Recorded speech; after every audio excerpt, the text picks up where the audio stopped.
This is Toledo Symphony Lab, a behind-the-scenes look at the world of classical music from WGTE Public Media and your Toledo Symphony. I'm Brad Cresswell. Joining me in the studio today are the Toledo Symphony's president and CEO, Zach Vassar, also the TSO's director of marketing, Vanessa Gardner. And on the phone, we have a very special guest, the Toledo Symphony's music director, Elaine Trudell. Welcome, everybody. Hey, I got to put that soundboard to good use, right? Yeah, I think that's perhaps the most notable fanfare that we could receive.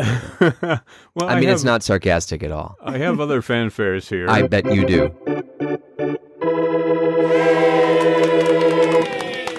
Oh, how I've missed you. Yeah. Well, the subject that we are taking on today is a big one, and that is the 80th anniversary season of the Toledo Symphony. You've announced what's happening next year, and we're going to talk about it as well and give a little backstory on all of that. But before we get to all of that, let's hear a story, right? We usually start off with a story with a guest, what have you. Well, the guest today is the entire 80th season of the Toledo Symphony. So we're looking for Toledo Symphony story. Mm-hmm. And Zach, I asked you to prepare something for us. Yes, I'm happy to tell this story. It's a great story. Okay, well, let me set the theme here. All right. That's sweet. Okay, you're on. Well, the Toledo Symphony was not born as the Toledo Symphony. It's gone through a couple name changes, but what we know today as the Toledo Symphony began in 1943, 80 years ago, and it was called the Friends of Music. And it migrated from the Friends of Music into the 1950s as the Toledo Orchestra, and then after that was rebranded the Toledo Symphony. And I think it's really lovely that the organization had this original name of the Friends of Music, because there were several attempts to make a Toledo Symphony. There was one in the 1890s that was very successful, ran out of money. There were several attempts in the first part of the 20th century. There was a very good orchestra across the 1920s, which didn't make it through the Depression.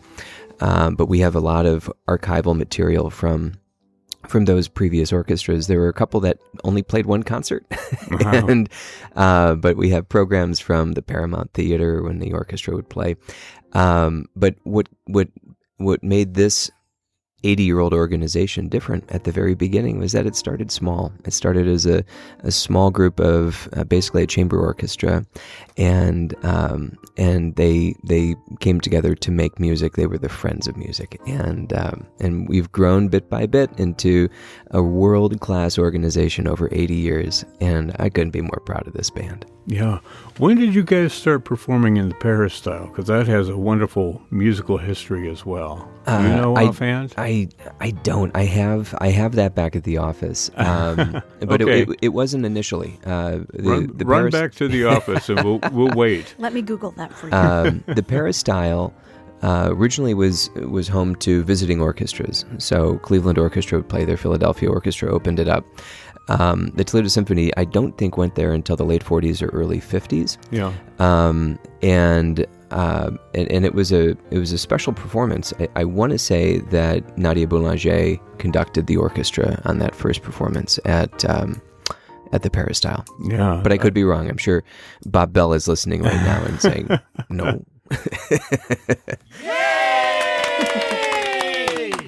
Well, that's a good, little bit of history about the symphony. I mean, obviously, you've done a lot since then. Mm-hmm. What are some of the great memories for you, both first as a spectator and then later as the president and CEO of the organization? Well, my spectating goes back to when I was a little kid. So I always like to tease my parents. They would go to the symphony to get away from their 9 children. Yeah. And then little Zach comes around and takes an interest in classical music. And I wanted to start going with them. So I have very early memories of going to the Peristyle. I remember seeing Bob from Sesame Street at the Peristyle. And McGrath, right? yeah, exactly. And it, for me, that was a home in a special room. And even when I went to college, I had on my bulletin board a picture of the peristyle, and I just had so many wonderful memories there. Wow, you were a real classical music nerd, weren't you? With pride. And as a spectator, I remember fine performances. For some reason, an early performance with John Browning playing Mozart sticks with me. And I remember my very first Toledo Symphony concert. They played the Prokofiev Romeo and Juliet suites, and it finishes with that piccolo, maybe flute at the very top, and it just kind of disappears into sound. And I just remember trying to figure out when the sound ended, because it sounded like it was just continuing in my memory, and it did. And I just remember being enchanted. So that's wonderful. Yeah. Elaine, you've been patiently waiting on the phone. Are you still there? Oh, yes. Okay. Well, we're going to talk a little bit about some of the Masterworks concerts that are coming up. And I do want to play a little game, and this is for everybody, where I'll say a name of a guest artist that is coming for the 80th anniversary season.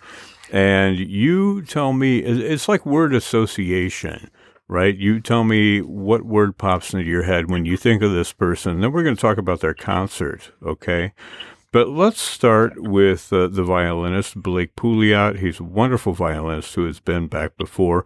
What's the first word that comes to mind for you, Elaine, when you think of Blake? Interesting. Future. Future. It defines what a violinist in the future is. Like, well, and as in the future is now. Yeah. So, but it's this new generation of violinists, as people who heard this season, Kirsten Leon, and you hear people like Augustin Adelich, and Blake is definitely part of that new generation of violinists that are absolutely phenomenal. So I don't know, that makes me think of that. It's the whole new generation of violinists. He's going to play with us Shostakovich's first violin concerto, and I'm quite happy that this season it was important for me this season to plant a few seeds, a few ideas, and to get some excitement going, and as a preview to the 80th with composers like Shostakovich, like Stravinsky, because we haven't presented them a lot at the symphony, and I thought our Shostakovich Fifth Symphony, the public was very excited about it. So very happy, because we're going to get to play more Shostakovich next year with this immediate connection that the Shostakovich has with the listener. Basically, we're just transmitting the emotion he has through his music. Like I've said many times on your show, that Beethoven, Shostakovich, Mahler, they're like the immediate composers with an immediate emotion transmitted by us to the public. So so Blake will be there. We'll be coming back. First time Blake came and played with us was before the pandemic, and he played the Mozart, I think, fourth or fifth violin concerto at the Valentine. And it was just on the cusp of this international career. And now he's playing with all the big orchestras around the world. And the connection, I could have also said relationship when we talked about Blake, because it's relationship that we create with the Toledo Symphony, with instrumentalists, soloists, singers that are just, right on the edge of a big international career. And when they do, when it does take off, like Adelich and now Blake Pouliot, and it's been like that for years and years and years. I mean, it's one of the big traditions of the orchestra to invite artists that were almost super well known and then become superstars, but we already have a relationship with them, so they love coming back to Toledo. So he's coming back to Toledo with this huge concerto, which will be followed by Prokofiev's Fifth Symphony, which is his big hit, his great symphony. We know Prokofiev, of course, from his ballet music, from Romeo and Juliet. We know him from Peter and the Wolf. But as far as the symphony, the fifth is is a symphony that is absolutely wonderful for the orchestra. It's one of our most requested pieces by members of the orchestra, and it's one piece that I'm very, very happy to reintroduce to our public. Well done. Alain, I'll even point out that the first time I ever heard you conduct was a Prokofiev symphony, a different one. Wow. True, number one, yeah. Where was that? Oh, It was at the Peristyle. Oh, yeah. Yeah. Oh, that's right. Elaine is at the Peristyle sometimes, sorry, with the Toledo Symphony. Sorry, I blanked out for a moment. No, just kidding. Let me throw another name out there for you, Elaine, while we're talking about Russian repertoire. Okay. What about the pianist Olga Kern, who made a huge splash with the Rock 3 in previous seasons, and you have her here for another piano concerto. Tell us about... Well, first of all, what word comes to mind when you think of Olga Kern? I'm going to get in trouble because I have many pianist solo friends of mine, and I'm going to say a word, but, if any of them hear it, anyway, hopefully they're still my friends. So my word's going to be favorite. Oh, favorite. Oh, yeah. Yeah. I mean, I have many pianists I absolutely adore, but Olga Rachmaninoff, I mean, for me, it's could call it favorite, perfection. Yeah. Could call her the goat of Rachmaninoff of all time. Sorry, sports analogy again. But she for me, she embodies the spirit of Rachmaninoff when she plays his concertos. It's incredible. And also, I mean, her brother's a trombone player, so she knows all the trombone repertoire. That's a lot of fun for me. But she's not scared of anything. She has this incredible musicality, but she's so strong at the same time. That's everything you need in Rachmaninoff. So last time she was here, she, as you said, created an incredible impression. I mean, she had been here before, but when she played the third concerto, which probably is one of the most difficult piano concerto ever written, and she was playing, I think, the day before as a replacement with, I think, Philharmonia somewhere. Mm-hmm. She was playing, I don't know, Grieg or another concerto. Then she just took the plane, came over and said, oh, yeah, I'll be there. I'm coming. And it was unbelievable. The orchestra and I were like, wow. And it's like, everything I had hoped for, because I've been a fan for so long. It was my first time performing with her when she came, the last time. It was just before the pandemic. And to have her again, I said, when we did the third, we need to do the second concerto, which is the one with the big introduction, the one that everybody knows. This is probably out of the, if you say the top 10 piano concertos, it's always number 1 or 2. It's a top favorite of the public. Mm-hmm. And with her, it's going to be like a dream. The word could have been dream also. Yeah. And it's fantastic. So, and enables me also to program something that's not played all that often, but that is incredible. It's a Polish composer, and it's Lutosławski's Concerto for Orchestra, which I like. You've seen in the past. I like to program concert pieces with orchestra, as we did with Jennifer Higdon, that features all the sections of the orchestra, because we have a fantastic orchestra, and we have so many new members in the orchestra because, again, with COVID lasting all that long, we had a lot of people that were very close to retiring and decided to retire. And not that I didn't try to coax them into staying. Some of them I said, oh, let's go out for lunch. And you think you can give me 2-3 more years? And they said, oh, Alain. And when you do something you love, you kind of always look kind of youngish. And some of our members in the orchestra that were retiring, I thought they were like 10 years younger than they actually were. Because it's because they have a good life, of course. We're not naming names, by the way. No, not naming names. Well, anyway, but so we have a lot of new members. So we'll give the everybody in our public a good opportunity to hear all of them. I mean, we just played Petrushka not so long ago, and there were lots of solos there, so people can meet a lot of our new players. But still, it's very nice to have a number in the orchestra, which is it's a program based around concerto as well, a concerto for orchestra and a concerto for soloist and orchestra, and not the very least Rachmaninoff's second concerto, which is like as I told you, like most popular concerto. Yeah, well, there are so many wonderful concerts happening, not just in the Masterworks series, but also some of the returning concerts and series like the special events, the family concerts, the pop concerts. Vanessa, let me bring you into the conversation. You want to talk a little bit about some of your favorites that are coming back and maybe some new stuff that's happening with the Pops and Family series?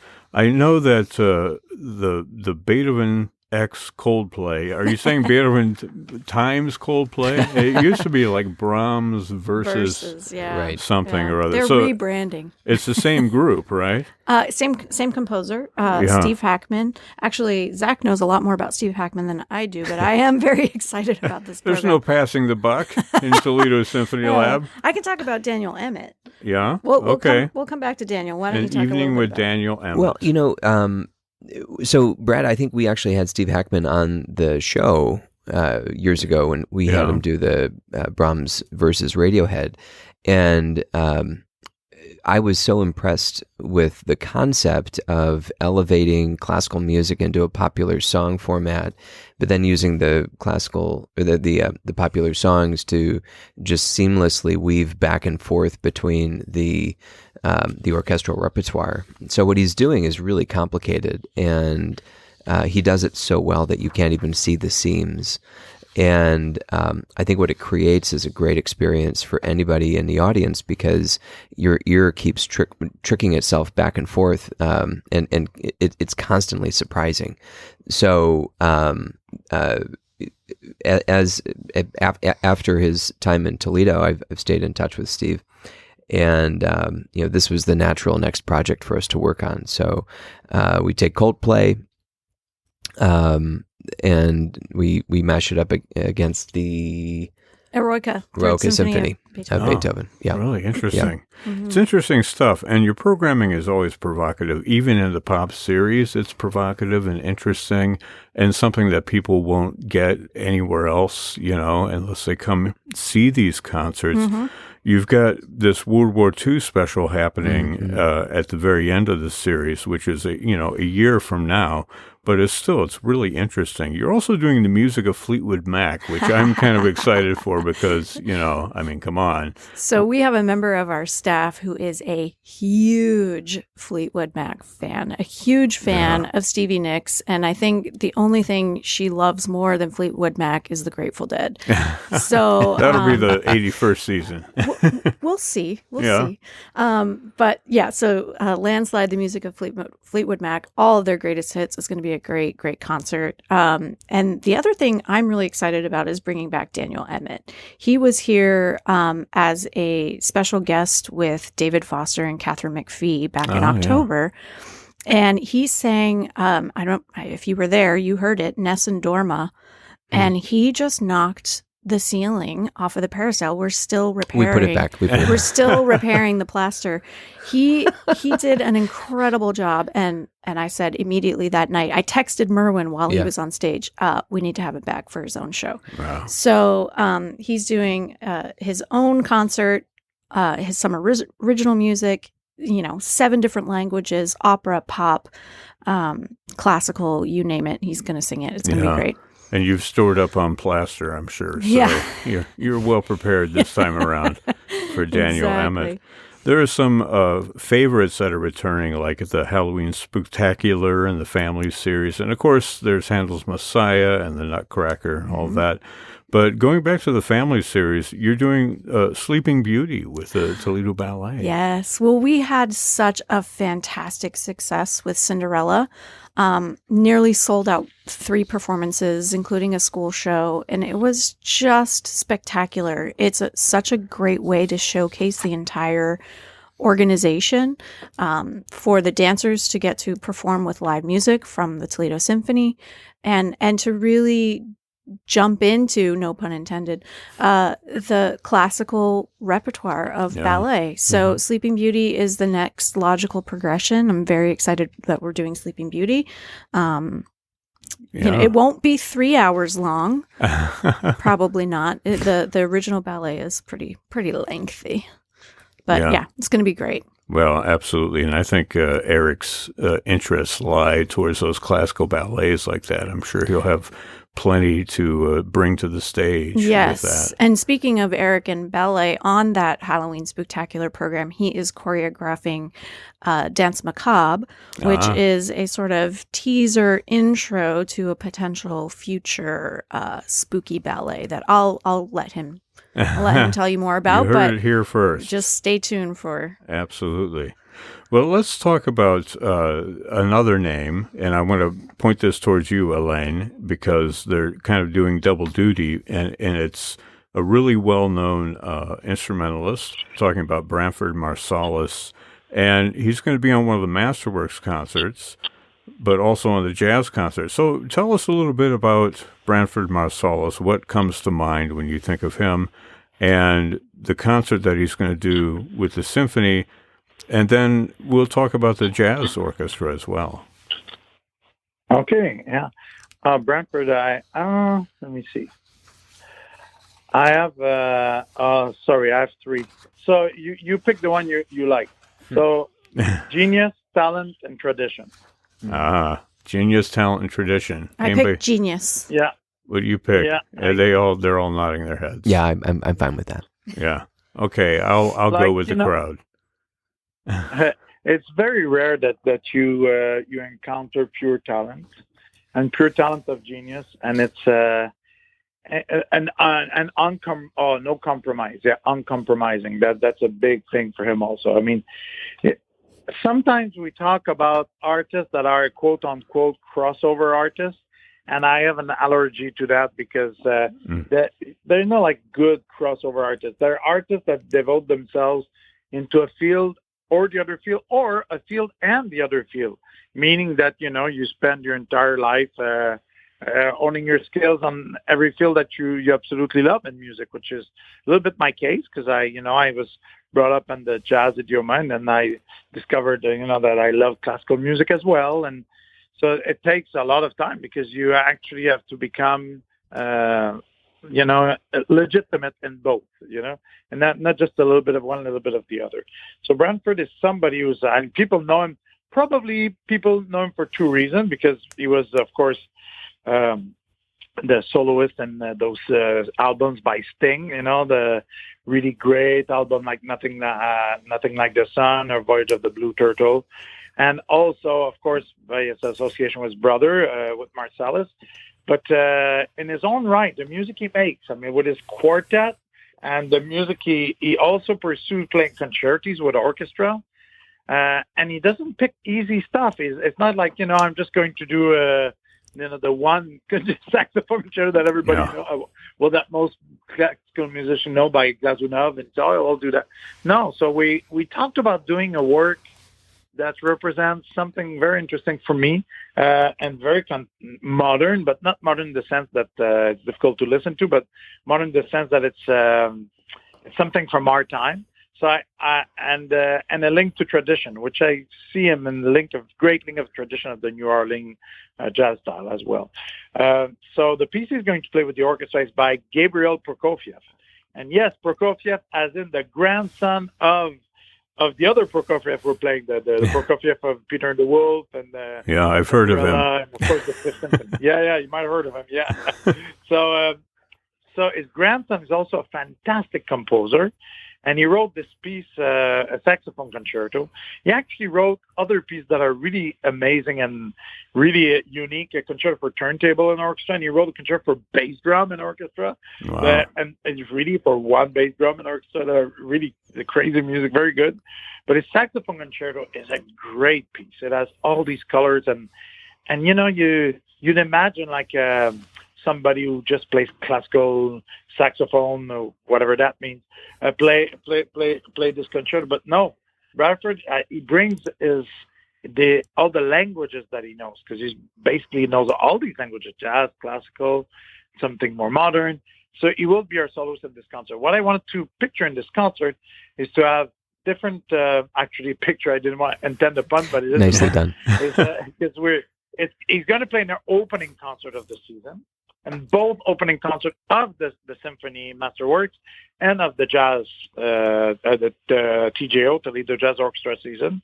So Branford will be the featured soloist on our opening concert of the season, and it's very important for us to start our season by the statement that we are the orchestra of everybody in our region, everybody in Toledo, not just an orchestra that is in Toledo, but the orchestra of all Toledoans and for everybody in our region. So we're going to pay homage to the Glass City River Wall.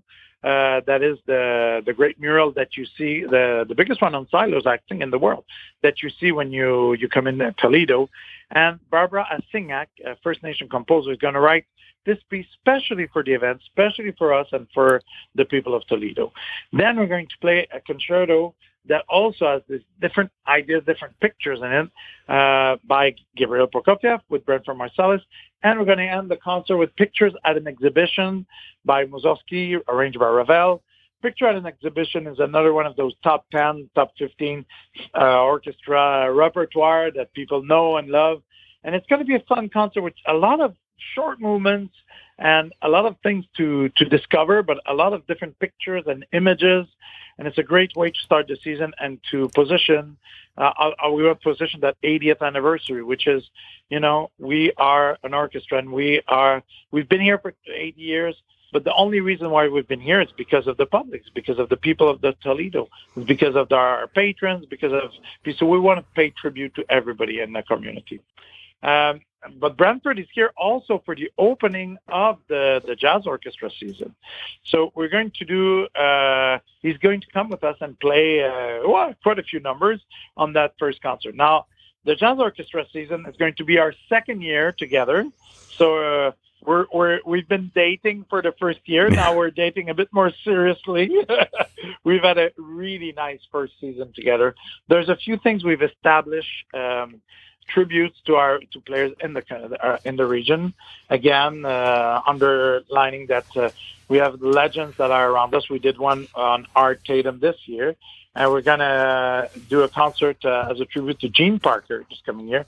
We're gonna keep going also with a great American songbook with Ramona Collins, and a great tribute to Buddy Rich with our fantastic new drummer, Pete Sears. So and the Christmas concert will be there as well. So there's still the series of 5 concerts, and all those concerts will start with the concert featuring Branford Marsalis, which is, you can only imagine how excited everybody is in the band to have Branford joining us for that concert. Yeah, that's Hopefully fabulous. He sounds a little bit better than that.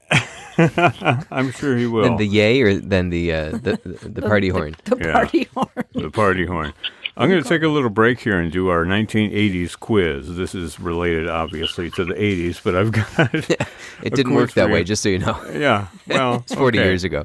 But your 80th birthday, right? The 80th anniversary. Wouldn't it be more season. appropriate to talk about the 1940s? Well, I'm not a quiz master. I'm not changing the quiz just for the sake of math. I was told there'd be no math. Yes. That is my mantra, really. You know what I just realized? What's that? Prokofiev's Symphony No. 5 was composed around the time that Toledo Symphony was founded. That's a good point. What does that have to do with my quiz? Well, it has to do with the 80th. Yeah, it's actually an 80th. It should be a piece of trivia on your quiz. Okay, all right. Get So it what piece of music was being composed while the Toledo Symphony was being composed? Like actually during the composition of the symphony? Well, geez. All right, move along. Okay, we're moving along. Okay, this is a 1980s quiz, okay, and I have one question for each year, right? So 1981. Oh, first let me bring up some music here. Get us in a 1980s mood, right? I think this is by Wham. Something similar. All right. Alain, do you remember the 80s? Oh, yes. I remember the 80s too. Okay. 1981. Which video game introduced the character Mario? Was it Donkey Kong? Was it Super Mario Brothers? Or was it Donkey Kong Jr.? We'll come back and answer these at the end. A, B, or C? Number 2, 1982. Which country invaded the Falkland Islands leading to a war? Was it Argentina, was it Brazil, or was it the United Kingdom? 1982. 1983. Who won the Nobel Peace Prize? 1983. Was it Ronald Reagan? Was it Mikhail Gorbachev? Or was it Lech Walesa? A, B, or C? 1984. Who won the Grammy Award for Album of the Year? Was it Michael Jackson, Prince, or Bruce Springsteen? A, B, or C? In 1985, what famous shipwreck was uncovered at the bottom of the ocean? Was it the Titanic? Was it the Edmund Fitzgerald? Or was it the Lusitania? A, B, or C? In 1986, where did a catastrophic nuclear accident occur? Was it in 3 Mile Island? Was it Chernobyl? Or was it Love Canal? A, B, or C? This one's a little trickier because I'm asking you which of these events did not happen in 1987. Was it the Iran-Contra affair? The movie Spaceballs, which is one of the greatest movies of all time, right? Zach is nodding his head. Or was it that scientists found the cause of Legionnaire's disease? You remember Legionnaire's disease? It was like this mysterious illness. A, B, or C? Okay. What was the most popular TV show in the U.S. in 1988? Was it The Cosby Show? Was it Roseanne or The Golden Girls? A, B, or C? 1989. Which of these things did happen in 1989? The Exxon Valdez oil spill, Tiananmen Square massacre, or fall of the Berlin Wall? Which of those did happen in 1989? Okay, so let's go back to 1981. Which video game introduced the character Mario? It was Donkey Kong. A. Did everybody get that? Mm-hmm. Yeah, did you get that, Elaine? Yeah, okay. Which country invaded the Falkland Islands in 1982? It was A, Argentina. Did you get that? Everybody got it? No? Yep. Oh, wow. So, Vanessa, you didn't get it? I did not. Either? Okay, so Elaine is ahead. Who won the Nobel Peace I can't even say it now. Who won the Nobel Peace Prize in 1983? It was Lech Walesa, number C. Zach got that? Can we say you got? Number C? Yeah, letter C. Okay, just check. Just check. I mean, I'm not in broadcasting. I don't know how this works. We have a secret language, right? Okay. In 1984, who won the Grammy Award? Album of the Year. It was A, Michael Jackson. Was that can Thriller? you name the album? I think it was Thriller. Yeah, it was Thriller. You still with us, Elaine? Yep. Okay. In 1985, what famous shipwreck was discovered? It was the Titanic. Mm-hmm. A. Bob Ballinger, right? Yeah, the Titanic. 1986, where did they have a catastrophic nuclear accident? It was B, Chernobyl. That happened in 1986. Love Canal was like an industrial waste pile, and 3 Mile Island was not in 1986. When was 3 Mile Island? I don't know. In 1987, which of these events did not happen? It was the Legionnaire's disease. That was actually in 1977. So it was C was the answer. Yay. Yeah, all right. The most popular TV show in the U.S. in 1988 was A, The Cosby Show. Yay. All right. Nice. In 1989, which of these things did happen in 1989? The Exxon Valdez oil spill, the Tiananmen Square massacre, or the fall of the Berlin Wall? The answer was all of the above. What? Trick question. Yeah, trick question. All of the above. So that means no matter which one we selected, we got it right. Yeah, I think we all got it right. Okay, well, whoever gets the bonus question is the winner. You ready? Here's a bonus question. Which computer sold in the 1980s still holds the Guinness World Record for the highest selling computer of all time? Was it the Commodore 64, the Apple Macintosh, or the Atari 800? A, B, or C? I'll give you some time to think about it. Okay, time's up. The answer is All of them. No. It's gotta be. I'm gonna go with B, but I'm not super confident. The answer is A, the Commodore 64, the best-selling computer of all time. Okay, who got that? Zach got it? I got all the answers. You got them all right? Okay. No. It doesn't matter. Merwin still wins. Did you get them all really, Elaine, or are you just saying that because you're on the I got phone? them all, except the one that you said all of the answers. I said the Fall of the Berlin Wall. So either all or just one I didn't get. Yeah. Okay. It's the first time I get all the answers. Wow, So how'd you do, Zach? I got, well, depending on how you do number 9, I missed 2, but I got the bonus. Okay. Well, we'll say it's a tie because I did say Elaine that, totally beat me. I did say that the winner of the we bonus. should give it to Merwin. Okay. The winner of the quiz is Merwin. Yay!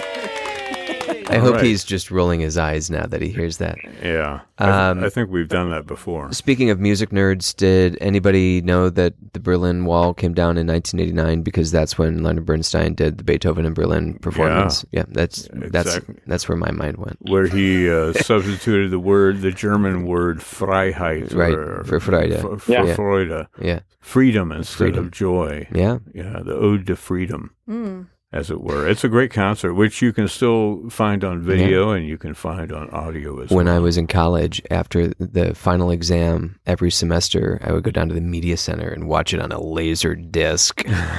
Wow.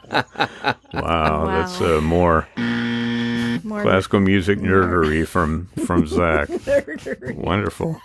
Well, let's dive back That's into... what we should call the office. Are you going back to the office? No, I'm going to the nerdery. Nerdery. It's where nerds are born and where they go to retire their nerddom. You know what we sing at the office? What's that? Nerdery rhymes. Speaking of nerdery rhymes, I'm really fascinated, Elaine, by this concert that has your arrangement of a Mozart piece for piano, variations on A vous dirai-je maman, which is a French nursery tune. And we know that as like Twinkle, Twinkle, Little Star. Yeah. And, other... I'm not familiar with that. Right, okay. And I'm just wondering, so that's an orchestral arrangement you made of the piano work? Yeah, sorry, I'm still getting over the fact I got all the answers. For the first time in my life. Woo. Okay. No, it's okay. The answer to your question is, actually, this was made for the Toronto Symphony, the other TSO.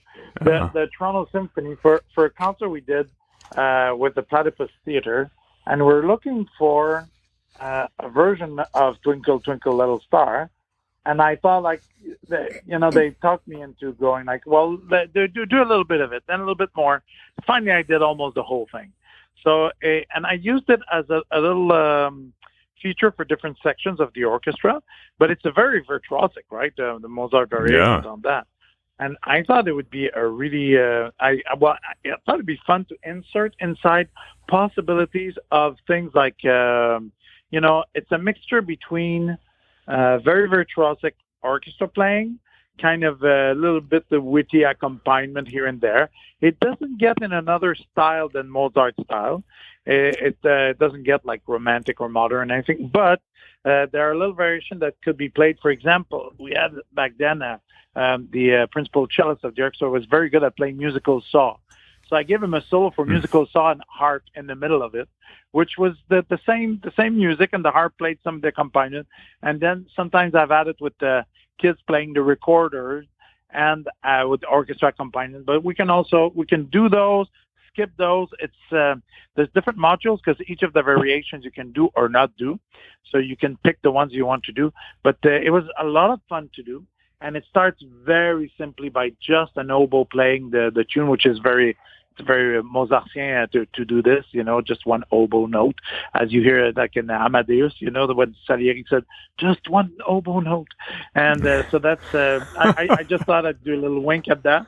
But this concert is a very important concert for us because we're talking about the 80th anniversary.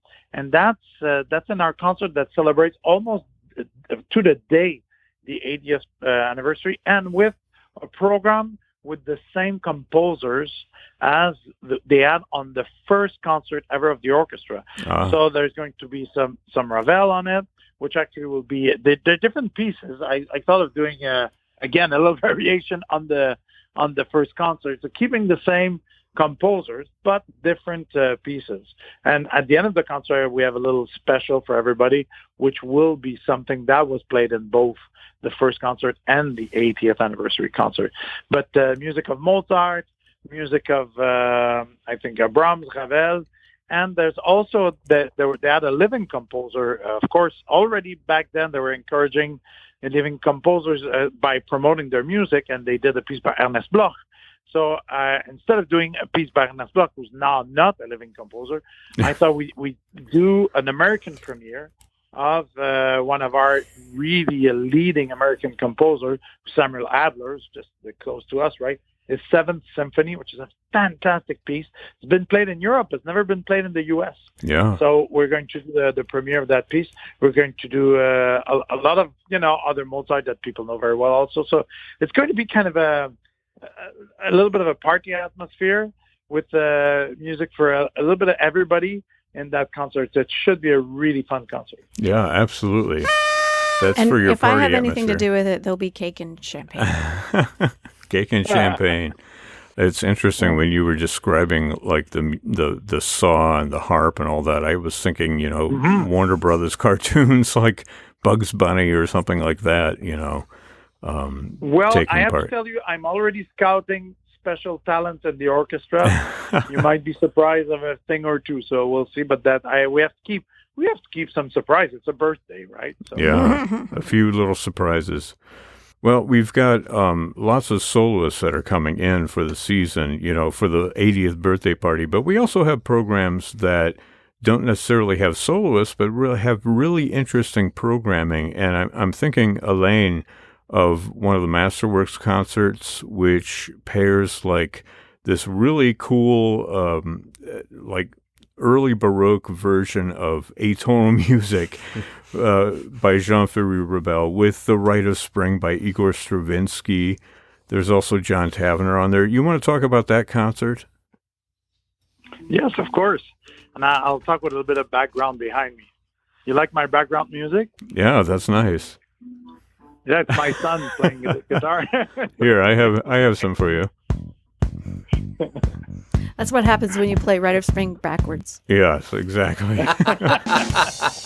And you cue it up to the MGM Lions Roar and watch it during the Dark Side of Stravinsky, right? Dark Side of Stravinsky. Okay. Well, I'll stick with Olivier playing the guitar. Okay, so, well, actually, I thought it's interesting to play a program where you play the Rite of Spring, which is a revolutionary piece, and just as a little sidebar, it's revolutionary, but it's not scandalous. What was scandalous was the dance and the costumes, honestly, more than the music. So don't be scared. If you're listening to this, come and hear the Rite of Spring. It's a good piece. But who would think that the piece that would be the most shocking and revolutionary on that program would be a piece written about 300 years before that? That's what's interesting, and I thought that's a nice dichotomy to have on the program. So I wanted to build a program that was built around the breakup, of the winter to the spring, revival of the earth and nature and the force of nature, like the elements that clash together in nature. And there's a piece called Les Éléments, a work Les Éléments, the elements. And for people who know French a little bit and will see the title, there was not a mistake. There's no T in élément. Now there is. I was just looking that up on my phone. I know, but in the French language of that period, of the time of Rebel, and yes, his name is Rebel, and it's interesting because his music sounds like that. And his time, which is Baroque time, yeah, they didn't have a T to the word elements. So, but this piece, you can hear it, the chaos and the creation of the universe. A little bit like when in Haydn's Creation, the first movement, where you're wondering what's happening. It's like there's some kind from chaos to some kind of not unity but creation of something. Well, you have that at the beginning of Rebelle, and it's really special. Then it goes into different aspects of the elements. So this is one aspect that's very important. I thought, what a great idea to put this rite of spring, which talks about, nature, but also initiation, rite of passage, the clash of nature, the clash of the elements, to this piece that also talks about clash of the elements, but that's written a few hundred years before. And in the middle, this very still piece that talks about eternity sunrise, which is by Taverner, but not the Renaissance Taverner, the 20th century composer Taverner, John Taverner, exact name, but a few hundred years after. So we have something from the Baroque era, and something that brings us a bit of repose, but also that brings us a little bit of a contrast and a way to see this a bit from perspective, give ourselves perspective, and then we jump into the Rite of Spring. Yeah, I can't help but think, now that you've made the connection, which I think is pure genius, by the way, I'm going to steal that for my radio show, but the connection that Stravinsky might have had Rebelle in his ear a little bit when he was writing that sacrificial dance, because the chords are similar and the rhythm is a little bit similar, sort of, in the Rebelle as in the Stravinsky. I wonder if you can talk about, is there a connection, do you think, in your mind, that goes beyond the programming for those two works? Well, I don't know to what extent, but when you want to illustrate either chaos or clash of the things that are really stronger than we can even imagine in nature, you often, what you wind up doing as a composer is you want to use two different elements. You use what we call bitonality. So you have different tonalities that clash together. In the Rite of Spring, when you hear, for example, yum pum pum pum pum pum pum pum pum pum pum pum pum, those are the famous two chords from Rite of Spring. You have E7 and E flat 7 connected together, and those are two chords that really don't go together. But when you put them together, you feel the clash that can be there. So in Rebelle, and that opening, there's a lot of chords that go on top of each other, but that have nothing to do with each other. But the tension builds so much because great music is built upon amongst other things on tension and release. A good phrase is also built on tension and release. So how much tension can you build? How much tension can you sustain before everything breaks? Or can you switch to release immediately before everything breaks up? So that's kind of the genius in those two composers, that they bring you right to the brink of it, and then, there's a resolution. You're like, okay, that's really interesting for me. Yeah. Well, we're running a little short on time. There's a whole lot of stuff to be had for the different concerts, but you mentioned to me once, Elaine, that you really are interested in the planets and the connection to a very special event that's happening next year that maybe is not on a lot of people's radar, but this is a great way of drawing, not only a connection between reality and the music, but also to just enjoy the music as well. And I'm talking about the Planets of Gustav Holst, which is a concert that's timed for the eclipse, right? Absolutely. And again, it goes in our idea of celebrating what is unique to our region. One of the best places to watch the eclipse in the entire United States at that moment will be Toledo. And we thought that during that week or the days around it, we'd build a program that has to do with the planets. So, of course, Holst the Planet, again, one of the top 10 orchestra pieces. But what people don't know often is that the Planets from Holst is based mostly on astrology and not astronomy. No. So it's really interesting to see. So, but at the same time, if we really want to have a pendant, like another piece that will relate to it, we commission I think 7 composers to write music about the planets, like shorter. Of course, shorter works because to do a first half, because the planet is very important and massive piece that we takes up a lot of the program.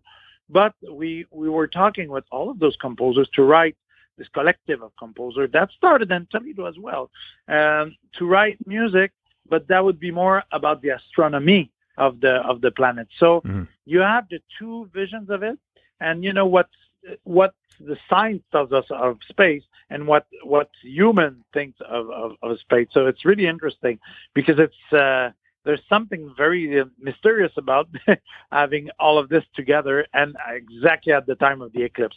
I think it's unique. It celebrates Toledo also. It celebrates our region. Yeah. And just to be clear, you're not asking people to stay inside the concert hall for the eclipse. They can see both, right? Of course. This is the appetizer to the eclipse. That's right. I see. The amuse-bouche. To get you in the mood, as it were. Well, that's Exactly. a great thing. And I remember years ago when we did the planets the last time, we had an astrologer We did. come on and give charts, including a chart of Gustav Holst. So listeners can go back and find that on our website or whatever they use to get their podcast. Is still up there. Be really interesting. That was fun. For research as well. So there are so many phenomenal concerts this season. I look at this and, you know, we've talked about a lot of these performances already, but we haven't even touched on Tchaikovsky Violin Concerto with Rachel Barton Pine. We're doing the Organ Symphony by Saint-Saëns with Paul Jacobs. Been looking forward to that for a long time. We finish with Mahler 9. Who's that? Yeah, don't you have a sound effect? I do indeed. Sleep at the wheel, as they say. There we go. That is not the subtitle of Mahler's Ninth, just so you know. But what an 80th birthday celebration this is going to be. Just every concert is amazing. Yeah, absolutely. Vanessa, tell us how, if people are interested, how can they find out more about the season? Yeah, subscription season tickets are on sale. You can call the box office at 419-246-8000 or visit ToledoSymphony.com. We have a new Masterworks Flex Pass this year. So if you want to see all 12 unique Masterworks concerts, you can pick Friday, Saturday based on, when we have our double weekends, you can get that. Or we also have the Jazz Series, the Hartman Bogan Jazz Series, the Family Series, Pops, Masterworks. And we have a couple of things that we haven't announced yet that are coming down the pike that we'll be announcing very, very soon. That's fascinating. Well, people can stay up to date if they visit the website regularly, right, at ToledoSymphony.com. Yep. Mm-hmm. And you can call the box office again at 419-246-8000.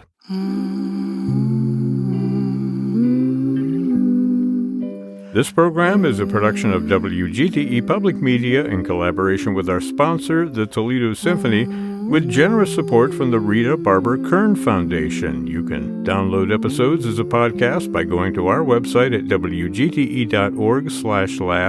You can also subscribe to us through your podcast app of choice, including Apple, Google, and Spotify podcasts. And don't forget to check out all the upcoming events, plus the new season that we've been talking about today. That is, again, at their website, ToledoSymphony.com. You can also check their various social media outlets, Facebook, Instagram, and Twitter. And you can find the TSO's streaming platform online at stream.artstoledo.com. My thanks to Elaine Trudell, Zach Vassar, and Vanessa Gardner. I'm Brad Cresswell, and this has been Toledo Symphony Lab from FM 91.